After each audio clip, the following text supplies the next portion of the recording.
The NFL draft isn't just the first round, far from it. And every year we have guys who massively outperform their draft position. So today, me and my co-host Nick Corbs are going to be going over our top 5 offensive gems in the 2025 NFL draft. Now, these are guys who are outside our top 50, and we're going to go over who that rules out just very briefly. We're going to have a graphic on the right as well. And basically, these are just players that me and Nu love. And, we can use the term gems or my guys, but we think gems work better just because these are guys who we think are going to outperform expectations or people who are, or their prospects that people aren't talking enough about. And Nu, I'm super excited for this ep. How are you feeling? I can't wait, Dom. I've been pressuring Dom to do this for a long time now because obviously we do the mock drafts and everyone else does mock drafts, but I think this is the chance that we can really stand out from everyone else. These are the people that we're putting our money on, and we can really separate ourselves. We watch the film, we really grind, and hopefully these guys will represent that. Maybe in the NFL. We're not going to hit 100%, but I believe in these guys as much as you do, Dom. Yeah, exactly. These guys I'm going to be riding into battle for. And so on the screen now, you're going to see who that kind of rules out. These are basically skilled players in our top 50. So for both, that's going to be players like Ashton Genty, obviously Tetra McMillan, Luther Burden. Basically, it's going to rule out any of the quote-unquote mainstream guys. The mainstream media likes to push some of that stuff on us new. Not on this channel. So with that being said, I'm going to kick us off. Okay. Because I really want to stake my flag today, Nu. Usually I let you go first, but I'm going to put myself first. My first offensive gem is Kyle Williams, the wide receiver from Washington. Now, he had 70 receptions, 1,196 yards and 14 touchdowns this year. For me, Kyle Williams, I think Chris Sims literally just now, as of recording, has just said that he's his wide receiver too in this draft class. So the Kyle Williams hype is definitely at an all-time high now. However, it's absolutely founded. This guy has a fantastic release package. He is untouchable at the line of scrimmage versus press. I compare him Nu to Neo dodging bullets. Just like he's untouchable at the line of scrimmage when press corners are trying to jam him. He's a big play threat. He's the only wide receiver with more than 8 yards after the catch per reception and 10 contested catches in this draft class. Ticks both of those boxes. He forced 21 missed tackles forced this season, a 62.5% contested catch rate. He's got good vertical speed, clocked in and going 21.36 miles an hour at the Senior Bowl, runs super hard after the catch with good ball skills, like I've already mentioned, that tackle breaking and yards after the catch ability, 590 yards after the catch this year in 2025, and was also used as a rushing threat in Washington's offense. Scored 3 touchdowns on screens in 2024, which is the most in the FBS. Now, with those strengths, you think, right, Kyle Williams, one of the best receivers in this class.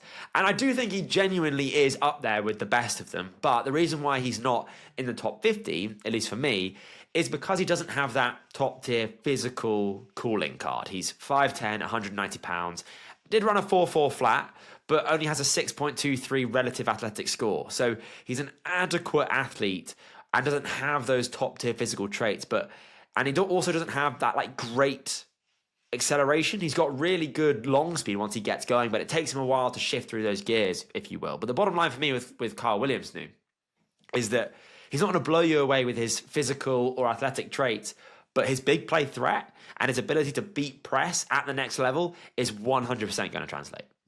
So, Don, I haven't actually watched any of him. Is he more of a gadget player? Because when he describes me, he sounds a bit like Lynn Bowden Jr. that we scouted a couple of years back. No, is he R.I.P. Lynn Bowden Jr. Is he more of a slot-only receiver, or can he work I on don't the think so. outside? I think his ability to beat press coverage means that he can line up out wide. I genuinely believe that. He has good vertical speed. He beat Travis Hunter on a fade route down the sideline.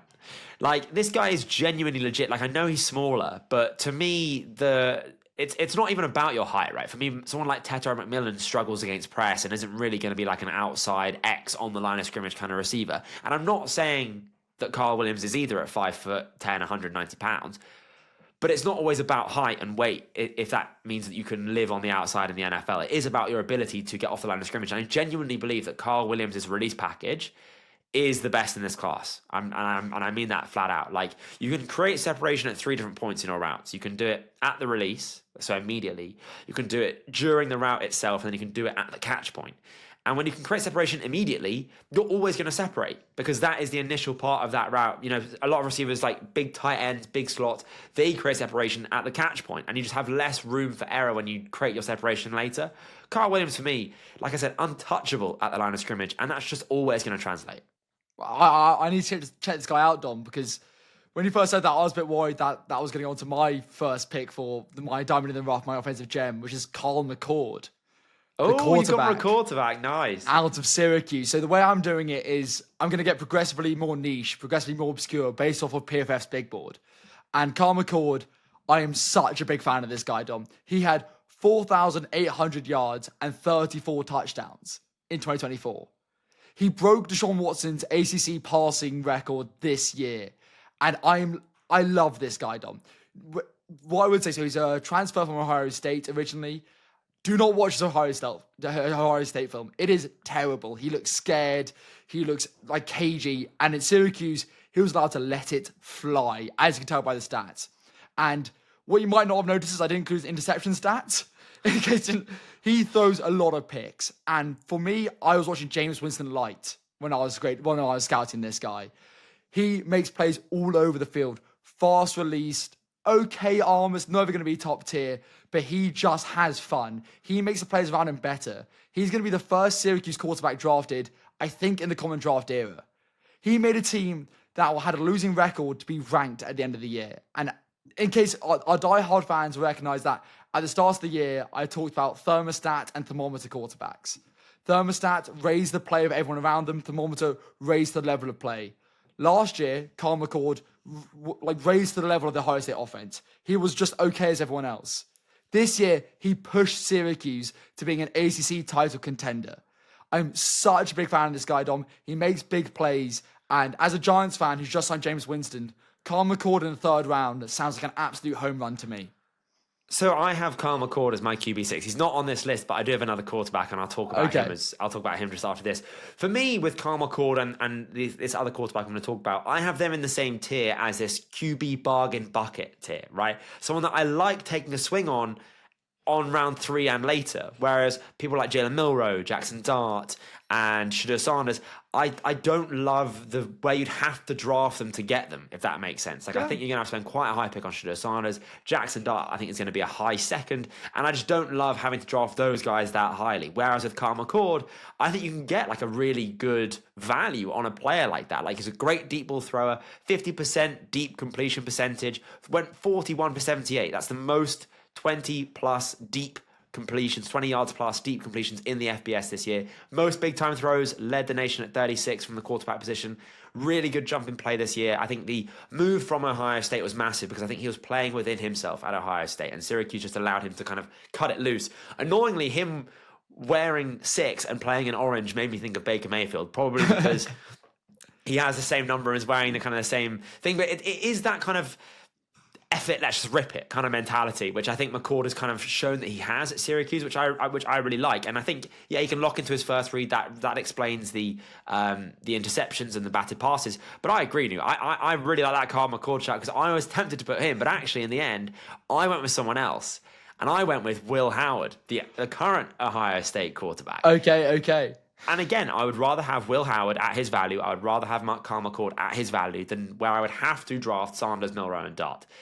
For me, Will Howard, if you get the down the stretch playoff version of Will Howard, you're getting a good NFL quarterback. If you're getting the first half of the season Will Howard, you're probably out of luck and he's going to probably be your third string emergency backup. But down that stretch, the last half of the season and in the playoffs, he was making some damn good throws. I maybe mistakenly started watching Will Howard by watching his most recent games.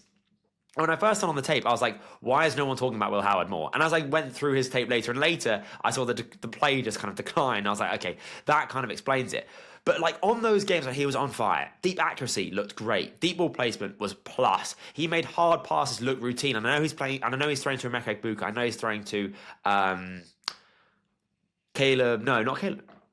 Oh my God! Yes, I can't think of the name either. Not Ryan Williams. He's the Alabama one. Come on. Oh, Jeremiah Smith. Jeremiah Smith. I know he's passing to Jeremiah Smith, but he was giving those wide receivers great passes. And like, when you're watching the playoff games, you're like, is that Will Howard throwing that? Like, he also gives you something on the ground game. He had 61 rush yards in the national championship. He has a build of an NFL quarterback, 6'4", 236 pounds. The question is with Howard is, what version of Howard are you going to get? You're going to get second half of the season Will Howard, or are you going to get rest of his career Will Howard? Now, obviously, one is a bigger sample size than the other, but I've seen enough to be really intrigued. And again, for me, it just comes down to the fact that it's a low risk, high reward potential pick on day 3 or later. A quarterback that I genuinely think could start for you in a pinch if you're the Giants, if you're the Browns, if you're depending on who they draft, the Titans or the Jets. Like, I think he could genuinely have a shot at starting in the NFL and being that Gardner Minshew, that Brock Purdy. He doesn't win like either of those guys, but just those guys who are drafted later who again outperform their expectations. That's exactly what a definition of a gem for us is, and that's why Kyle McCord is on this list for me, and Will Howard is on this list for me as well. Kyle McCord for you, Will Howard for me. Yeah, so I'm also a big Will Howard fan. I highlighted him in our preseason. I love his pocket presence. I thought he had good film at Kansas State where he was before. But for me, Kyle McCord was able to out-duel the potential number 1 overall pick in Cam Ward. He beat the Miami Hurricanes, a playoff lock, able to out-duel Cam Ward, whereas I feel like Will Howard, I think he's more of a high-level backup, like, so that Gardner Minshew level. Yeah. Whereas I do see that starter potential for Kyle McCord, which is why he's more of an offensive gem for me, even though I am a big Will Howard fan. All right, fair enough. Well, look, game recognises game. I do like your Kyle McCord shout. Who is your next offensive gem? So my next offensive gem is Tai Felton, the wide receiver out of Maryland. Oh, nice. Okay. So I must admit, I recently had a good friend of mine visiting Brendan from Maryland, and my friend Miller went to Maryland. So I am a bit of a Terrapins fan, I must admit. So I do turn on Maryland games from time to time. And I noticed this guy before I even started watching film. I'm such a big fan of him. So he led the Big Ten in more or less every important metric. He had 96 receptions, just under 1,200 yards. He was 4th or 3rd, I believe, in touchdowns. I'm such a big fan of him. Great release, great long speed, great after the catch. The only issue is he's an absolute beanpole. Yeah. He's an absolute beanpole only with 1 year of production. He was not good in his freshman or sophomore year, but he really broke out this year.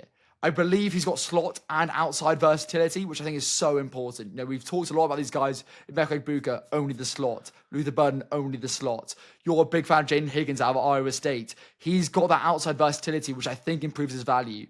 And he's someone who I'm saying is wide receiver 20 on some big boards. PFF has a 7th round pick. And I think that is absolutely mental. He's got great production at a good uni facing good competition. And he consistently dominates games. 4 games of 100 yards in a row, which was Maryland, and I think a Big Ten record, if I'm not mistaken. I'm such a big fan of him, and I don't know why he's being so undervalued. I like that shout from you. So, do you see Felton as being a majority slot player then in the NFL? Yes, so another guy I'm big on, Torrey Horton. It's almost like you've got Jaden Higgins, Torrey Horton, Tai Felton, if that makes any sense. You've got someone who can contribute day 1, someone who might be able to contribute day 1, and someone who needs to put on weight and work on his game. So I do think that he has that outside potential, but I think he'd be an immediate contributor in the screen passing game, in the short passing game. I think he can contribute to an offense straight away, but to have that early round pick value, I don't think he's quite there yet. Okay, interesting. I like that shout. So far you're cooking, and I need the comments to reflect that. If you agree or disagree with what me and Noah are saying, let us know in the comments. And also, if you haven't already, make sure you subscribe for more draft content. But I've got my next gem for us, new here. Okay, and that is going to be Damien Martinez, the running back from Miami. This guy is an old school bruiser. He has 4.5 yards after contact, which is 8th in this class. This guy drives the pile. He fights for every extra yard. He surprisingly got a really good jump cut and is quite patient when he's gelling in that handoff.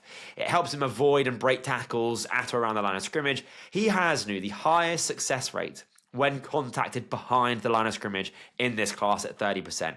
79.4% of his runs came in between the tackles. That's the highest in this class. This guy is as old school as they come, right? He's running up the middle. He's getting contacted behind the line of scrimmage. He's fighting through contact. And he has the highest success rate on third and fourth and short in this class at 93.8%. Like, this guy is your final sledgehammer. Let's get the ball over that first down marker. Let's get the ball into the end zone. He is old school, like I say. Flip side of that is, his weaknesses also reflect his old school kind of strengths and weaknesses.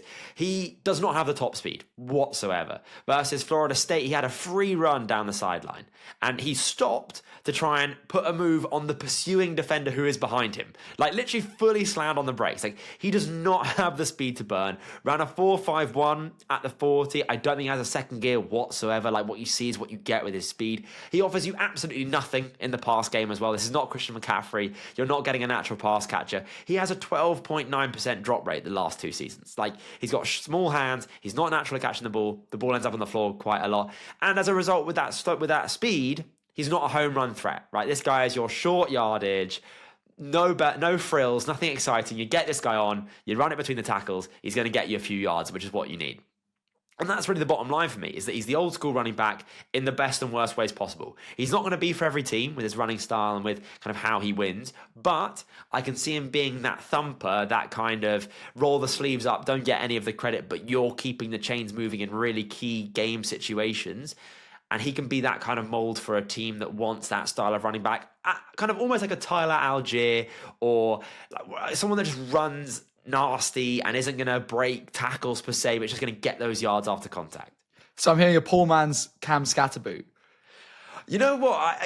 That is really not that bad. That is really not a bad comparison. I mean, I would definitely take Cam Scatterboot before this guy, but yeah, you're not wrong. I'm hearing Ravens, Eagles. You know, if you've got that power running game, like generally, like 1st and 10, everyone knows you're going to run the ball. May as well run it anyway with this guy. Yeah, that's a great shout.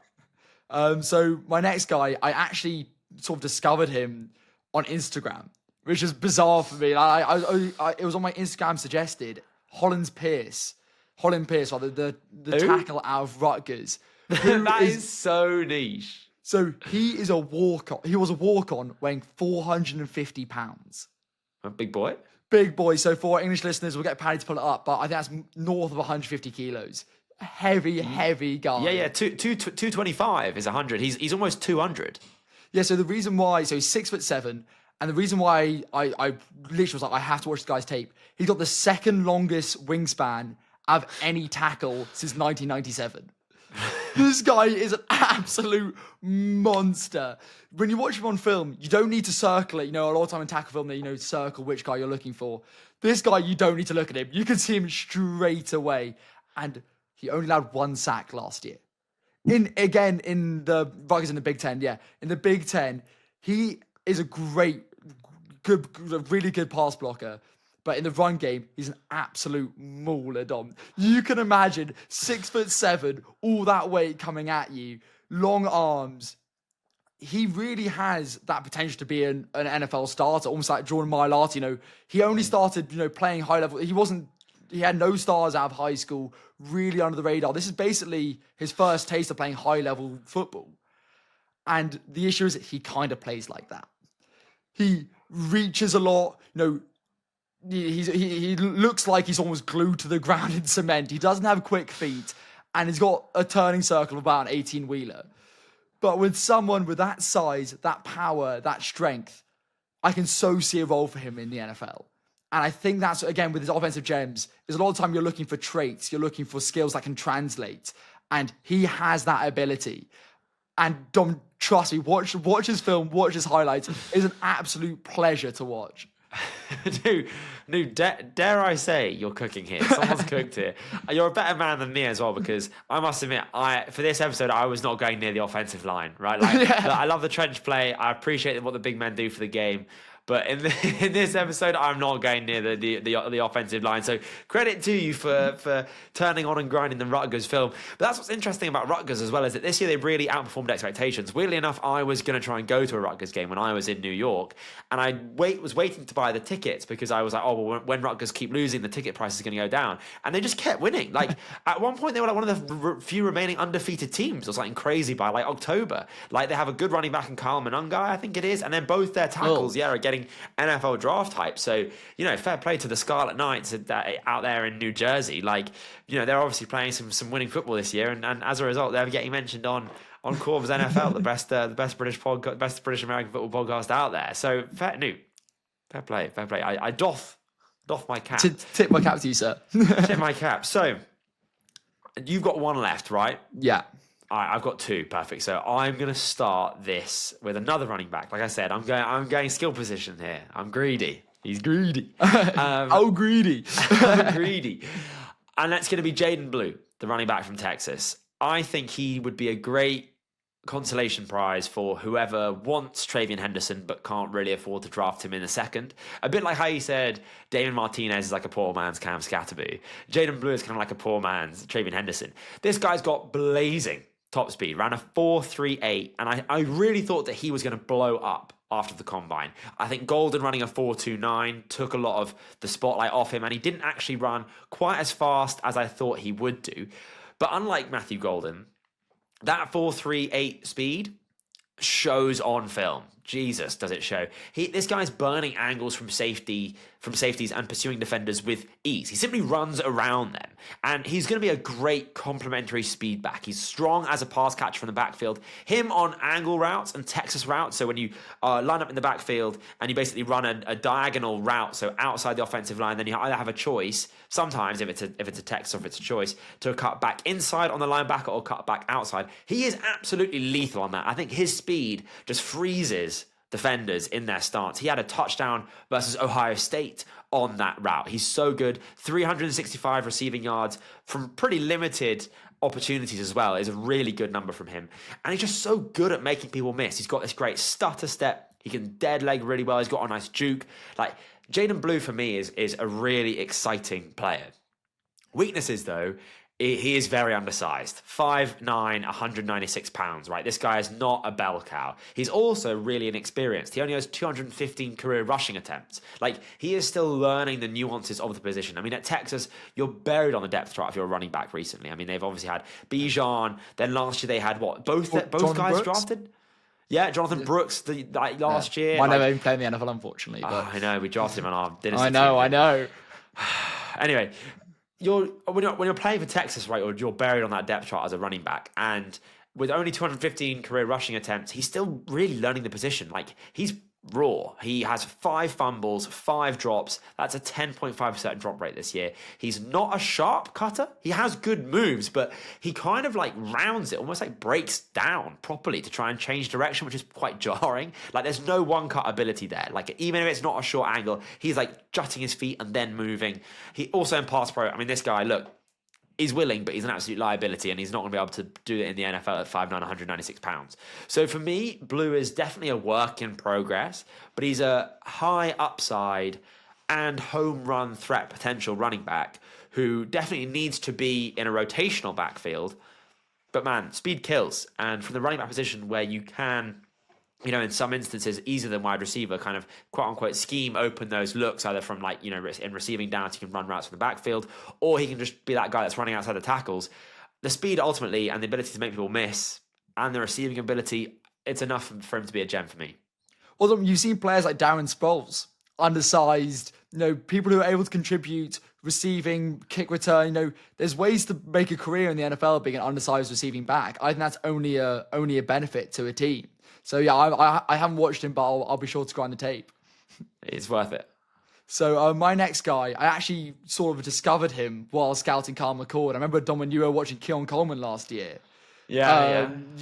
I don't even remember the other wide receiver from FSU, but you're like, this guy keeps on Wilson. Johnny Wilson keeps coming up on film. And I don't even know who he is. So mine is Oronde Gadsden, the tight end out of Syracuse. So again, PFF have him ranked as a 6th, 7th round pick, and I do not understand it. I can't see. He had 969 yards, 6 touchdowns, both of which led the ACC in the tight end position. He's a son of a former wide receiver for the Dolphins, Oronde Gadsden. He's Oronde Gadsden II, I should have mentioned. And He's a converted wide receiver. The first 2 years didn't really do much and had a big Liz Frank injury, so missed his entire junior year. He can move to tight end, and he absolutely cooked Dom. When you think about these move tight ends, these converted receivers, these, light tight ends that can't block, I think he might be the best in this class. Howard Fallon Jr. was getting all the hype during the preseason and sort of is tailed off. I think Oronde Gadsden can really fill that role, and he's not going to be much of a blocker, Dom. He's 6'5", but he's skinny. He looks like a wide receiver when he's out there. But in my opinion, contributing on third and five is much more important than contributing on 1st and 10. He's a red zone threat, 15 contested catches, which I think is second amongst all tight ends. Yeah, amongst all tight ends. He genuinely on film, time and time again, showed up. He converts in the red zone, converts on third down, and that's why I see value. I do not want someone who I can't even notice on film doing a seal block on a linebacker. I want someone who's going to score me touchdowns. I want someone who's going to get me first down. And Oronde Gadsden, he's got the route running chops of a wide receiver with the height and red zone threat of a tight end. And the fact that he's considered in the 6th, 7th round is honestly completely bizarre to me. So I think with Gadsden, the thing, if I'm playing the other side here, Devil's advocate, great following, Adam.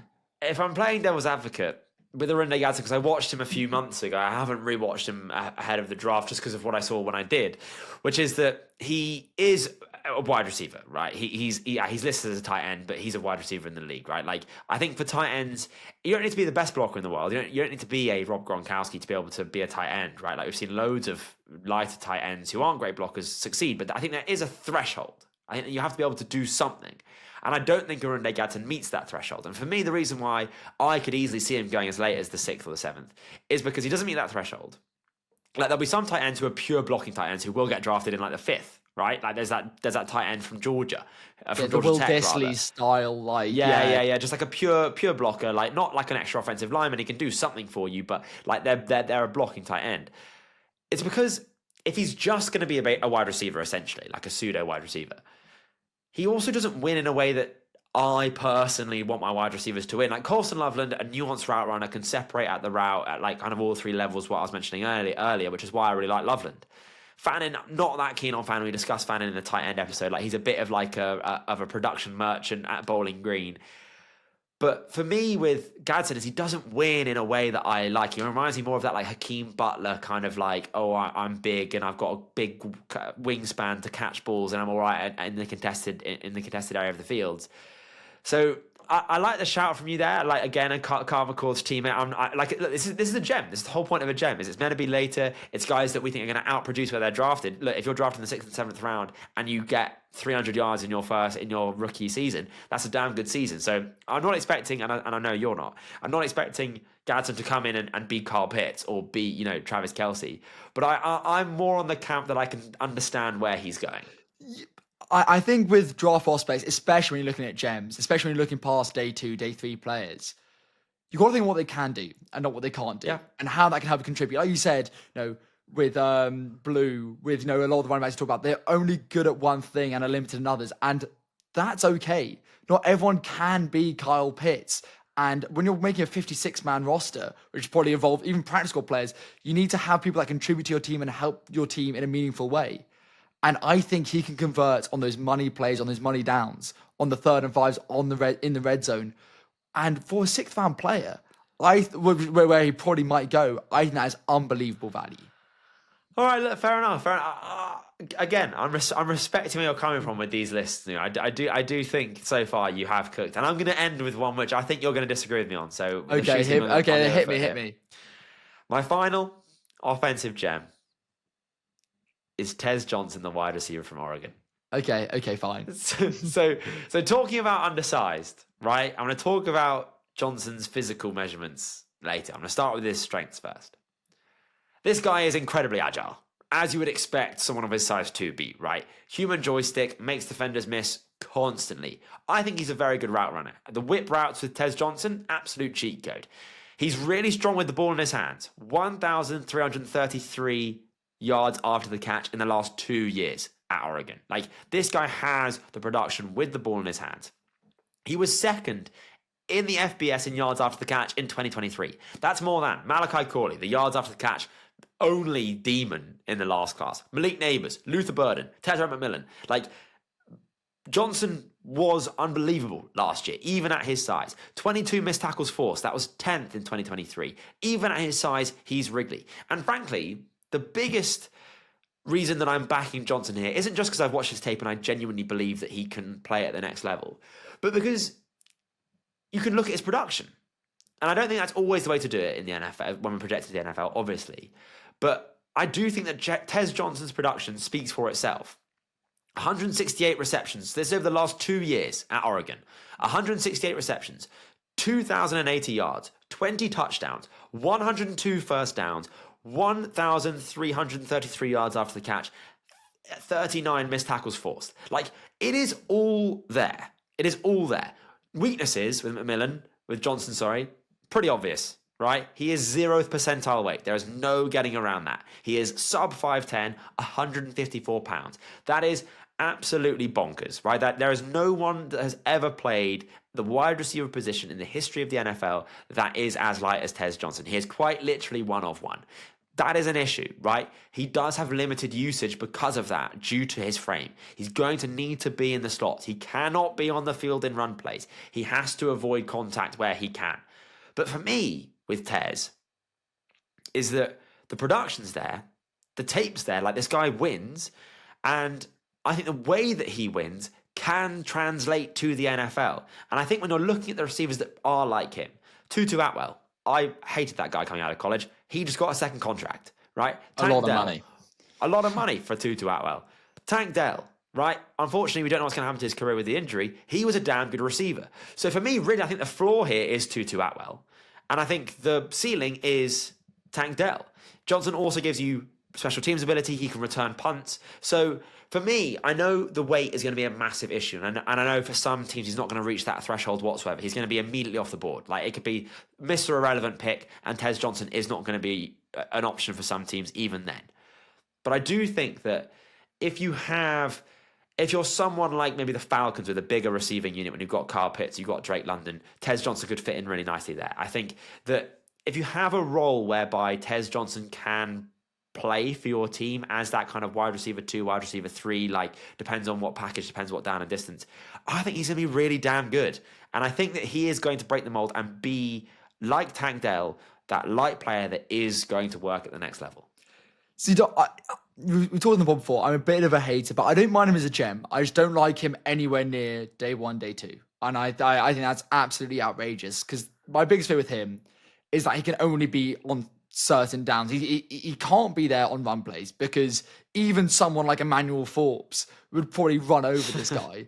He's not going to be able to hold his own on the outside. He's not going to be. He's going to non-factor in the run game, and I don't think he's got any deep route threat.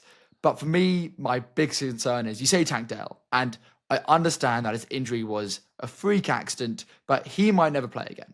And I think that's something that you have to factor in. And he's heavier. He's the only player that's maybe even similar. You say Tutu Atwell as well, but I think Tank Dell is probably the more notable one.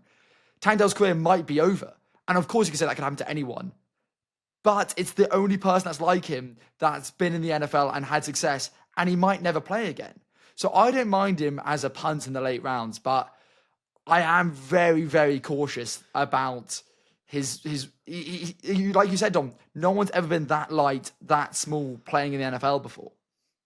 Yeah, look, I mean, the frame is a concern, and obviously the ability to hold up in the NFL where everyone is bigger, faster, stronger, more athletic is valid. I do think, though, and I get where you're coming from with the Tank Dell injury comparison, but I do think that Tank Dell's injury simply had nothing to do with his frame. I do admit that as well, but it did happen. Which is the one it did happen, but that's kind of like the reverse of survivor bias, right? Like, it's kind of like, oh, this guy is completely cooked, so therefore everyone that's like him must also be cooked. Like, but that's the problem, is that we can't really turn to anyone else and go, okay, well, yeah, it didn't work out for Tank Dell. We can agree to disagree, but it did work for blah, blah, blah, blah, blah. Like, it is literally Tank Dell, Tutu Atwell, and then like one or two others who I couldn't name because they haven't succeeded in any way, shape, or form. And even then, Tutu Atwell, I'm still stunned he got a second contract because I don't really know what so much money as well. But it was ridiculous. like, I do think Johnson is a far better wide receiver than Atwell. I do think the only thing that will be harming him is the fact that he's lighter. But I just think when you produce to Oregon at that level, he's not done it. Even Tank Dell was doing it at Houston. Houston, yeah. Tutu Atwell at Louisville, yeah. Tez Johnson's done it for one of the best teams, Oregon. They were the first ranked team in the nation, and Tez Johnson was the focal point of the receiving game. And they had the tight end. They had another wide receiver in, what's his name? Something Evan or Evans. I don't know. Like, Johnson, despite his frame, was the guy there. And everyone thought that he wasn't going to be when Bo Nix left. He had that kind of chemistry with Bo Nix being that son of like, de facto adopted brother, whatever. But I just think if you produce like that at a school like Oregon, that doesn't just happen by luck. That's not just schemed open. That's genuine ability to play. So, for me, Tez Johnson is a firm gem. But, no. That wraps up our offensive gem special. You'll see on the screen now all of the gems that me and Nu have. If you agree with what we've said, then let us know in the comments. If you disagree with what we said, also let us know. If you have your own gems, let us know in the comments so we can watch these guys play. We can watch their tape. We can put another gem special together potentially before the draft. And we can just know these guys better, because this is how me and Nu operate, right? We tell each other certain players. We get the feedback. Nu's going to watch the Jaydon Blue tape. I'm going to watch. Who's your first guy again? Hollin Pierce. That's the person you need to watch.